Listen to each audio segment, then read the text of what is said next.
సూర్యాపేట జిల్లా ప్రభుత్వాసుపత్రికి సుస్థి చేసింది. రోగులకు సరిపడా వైద్యులు లేరు, మందులు దొరకడం లేదు. రేడియాలజిస్టులు అందుబాటులో లేకపోవడంతో రోగులు అవస్థలు పడుతున్నారు.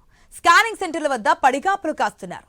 బీఆర్ఎస్ హయాంలో సకల సౌకర్యాలతో అన్ని హంగులతో జిల్లా ప్రభుత్వాసుపత్రి రూపుదిద్దుకుంది. అప్పటి మంత్రి జగదీష్ రెడ్డి చొరవతో కార్పొరేట్ ఆసుపత్రులకు ధీటుగా రోగులకు ఇక్కడ సేవలు అందేవి. అయితే కాంగ్రెస్ అధికారంలోకి వచ్చాక కథ మళ్లీ మొదటికొచ్చింది. డాక్టర్లు ఉంటే మందులుండవు, మందులుంటే డాక్టర్లుండరు.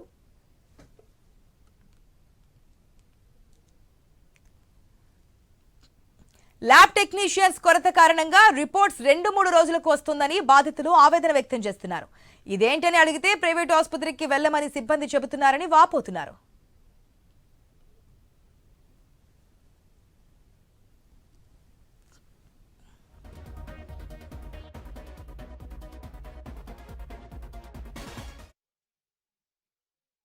రాపించుకున్నాం. 9 గంటలకు వచ్చి చూసి మొత్తం ఈసీజీ బ్లడ్ టెస్టులు అవన్నీ రాసింది మేడం. అవన్నీ చేయించుకునేసరికి చాలా లేట్ అయింది. స్కానింగ్ కాడికి వచ్చినాం, అక్కడికి పోయి నెంబర్ ఇప్పియమన్నారు. ఇటు వచ్చినాం, అటు ఇటు తిప్పడమే సరిపోతుంది. ఉదయం నుంచి వచ్చేసరికి స్కానింగ్ బంద్ ఉంది. మందుల కాడికి పోతే మందులు లేవంటారు, ఏది దొరకదు సరిగా. ఇక ఉన్నాయేమో బీపీ ట్యాబ్లెట్, షుగర్ ట్యాబ్లెట్లు కొన్ని ఇస్తారు, కొన్ని ఇయ్యరు. మురళి సార్ ఉన్నప్పుడు చాలా బాగుంది, మొత్తం సూపరింటెండెంట్ సార్ ఉన్నప్పుడు. ఇప్పుడు మొత్తం మారిపోయింది హాస్పిటల్ పరిస్థితి. పొద్దున్న 6 వచ్చే 10 నుంచి వాళ్ళు స్కానింగ్ రిపోర్ట్లు ఇవన్నీ రాపించుకుని వచ్చేలో స్కానింగ్ బంద్ చేసిరండి. పొద్దున్న 6 వచ్చే 10 నుంచి వాళ్ళు స్కానింగ్ రిపోర్ట్లు ఇవన్నీ రాపించుకుని వచ్చేలో స్కానింగ్ బంద్ చేసిరండి. పొద్దున్న 6 వచ్చే 10 నుంచి వాళ్ళు స్కానింగ్ రిపోర్ట్లు ఇవన్నీ రాపించుకుని. సూర్యాపేట జిల్లా ప్రభుత్వాసుపత్రికి సుస్థి చేసింది. రోగులకు సరిపడా వైద్యులు ఉండడం లేదు, అక్కడ మందులు కూడా దొరకడం లేదని చెప్పి స్వయాన పేషెంట్స్ చెప్తున్నటువంటి సిచ్యువేషన్ మనకు కనిపిస్తోంది. రేడియాలజిస్టులు అందుబాటులో లేకపోవడంతో రోగులు అవస్థలు పడుతున్నారు. లిటరలీ స్కానింగ్ సెంటర్ల వద్ద కూడా పడిగాపులు కాస్తున్నటువంటి పరిస్థితి.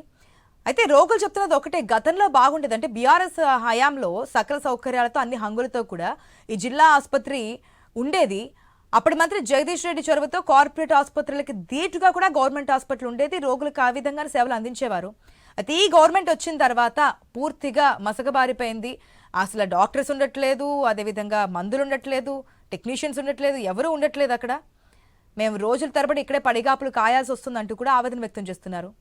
ఇక ల్యాబ్ టెక్నీషియన్స్ అందుబాటులో లేకపోవడంతో కూడా రిపోర్ట్స్ 1-2 రోజులు టైం కూడా పడుతుంది, అవసరమైతే ఎక్కువ రోజులు కూడా పడుతున్నటువంటి సందర్భం కనిపిస్తోంది.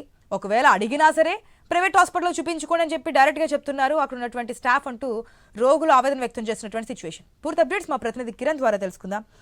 రెడ్ కిరణ్, ఏంటి సూర్యాపేట జిల్లాలో గవర్నమెంట్ హాస్పిటల్ దుస్థితికి సంబంధించి రోగులు చెప్తున్నటువంటి కామెంట్స్ మనం చూస్తున్నాం.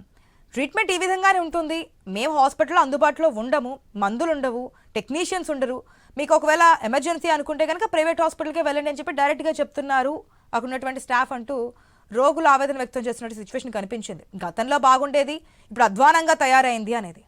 మరి ఏం చెప్తున్నారు అక్కడ ఉన్నటువంటి హాస్పిటల్ సూపరింటెండెంట్ కావచ్చు, మిగిలిన వైద్యులు కావచ్చు? సూర్యాపేట జిల్లా కేంద్ర ప్రభుత్వ ఆసుపత్రిలో సిబ్బంది నిర్లక్ష్య నిర్వాహకం అయితే బయటపడతా ఉంది. ఎందుకంటే అక్కడ రోగులకు పెద్ద సంఖ్యలో వస్తున్నప్పటికీ కూడా అక్కడ వైద్యులు అందుబాటులో ఉండడం లేదన్న ఆరోపణలు అయితే వినబడతా ఉన్నాయి. ముఖ్యంగా గర్భిణీ స్త్రీలకు గంటల పడిగాపులు కాస్తున్నప్పటికీ కూడా అక్కడ రేడియాలజిస్ట్ కావచ్చు, గైనకాలజిస్ట్ అందుబాటులో ఉండడం లేదనే వర్షన్ అయితే బాధితులు అయితే వినిపిస్తున్నారు. అయితే 6 రేడియాలజిస్టులు ఉండగా ప్రస్తుతం అయితే 2 మాత్రమే రేడియాలజిస్టులు ఉండడంతో కూడా ఇటు స్కానింగ్ల కోసం అయితే గంటల తరబడి ఆ గర్భిణీలు అయితే పడిగాపులు కాస్తున్నామని కూడా చెప్తా ఉన్నారు. మరోవైపు గైనకాలజిస్టులు కూడా సరిపడా అందుబాటులో లేరని కూడా చెప్తా ఉన్నారు. ప్రైవేట్ ఆసుపత్రికి సంబంధించి ఎక్కువ అక్కడ ట్రీట్మెంట్ చేస్తూ కూడా ఇక్కడ ఉన్నటువంటి ప్రభుత్వ డాక్టర్లు ఎవరైతే ఉన్నారో అక్కడ పేషెంట్లను కూడా ప్రైవేట్ ఆసుపత్రికి రివర్స్ చేస్తున్నారనే ఆరోపణలు కూడా చాలా రోజుల నుంచి కూడా వినబడతా ఉన్నాయి. ఇటు మెడిసిన్ కొరత కూడా ఉన్నట్టు కూడా తెలుస్తా ఉంది. అదేవిధంగా ల్యాబ్ టెక్నీషియన్ సంబంధించి అక్కడ కూడా కిట్స్ కొరత కూడా ఉన్నట్టు కూడా తెలుస్తా ఉంది. దీంతో ల్యాబ్ రిపోర్ట్స్ కూడా 2 నుంచి 3 రోజుల తర్వాత రిపోర్ట్స్ వస్తున్నాయని కూడా అక్కడ ఉన్నటువంటి గర్భిణీలు కావచ్చు, రోగులు అయితే చెప్తా ఉన్నటువంటి పరిస్థితి అయితే ఉంది. ముఖ్యంగా బీఆర్ఎస్ ప్రభుత్వ హయాంలో ఆ ఆసుపత్రిని కార్పొరేట్ తరహాలో కూడా అక్కడ రూపుదిద్దినటువంటి ఆసుపత్రి ప్రస్తుతం అయితే వైద్యుల కొరతతో కూడా ఇటు రోగులకు వైద్యం అయితే అందని ద్రాక్షగానే మిగిలిందని కూడా బాధిత రోగులు అయితే చెప్తా ఉన్నారు. ముఖ్యంగా సూర్యాపేట జిల్లా ప్రాంతం అంటే ఎక్కువగా తండాలు ఉండేటువంటి ప్రాంతం, అది ఎక్కువగా నిరక్షరాస్యులు పేద ప్రజలు ఉండేటువంటి ఆ ప్రాంతం సంబంధించి ప్రైవేటు ఆసుపత్రిలో ట్రీట్మెంట్ చేయించుకునే స్తోమత లేకపోవడంతో ఇటు ప్రభుత్వ ఆసుపత్రిని ఆశ్రయించారు. ఇటు ప్రభుత్వ ఆసుపత్రికి వచ్చినప్పటికీ కూడా ఇటు రోగులకు సరిపడా అక్కడ వైద్యులు లేకపోవడం, అక్కడ ఆసుపత్రిలో మెడిసిన్ లేకపోవడం, ల్యాబ్ లో టెక్నీషియన్స్ లేకపోవడం, అక్కడ కిట్స్ లేకపోవడంతో కూడా ఇటు ప్రభుత్వ ఆసుపత్రికి వెళ్లాలంటేనే కూడా ఇటు రోగులు జంకుతున్నటువంటి పరిస్థితి అయితే ఉంది.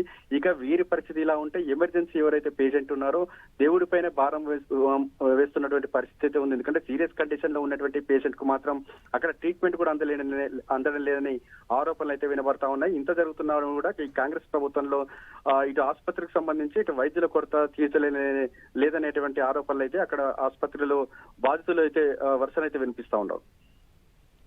Right Kiran, thanks for the update.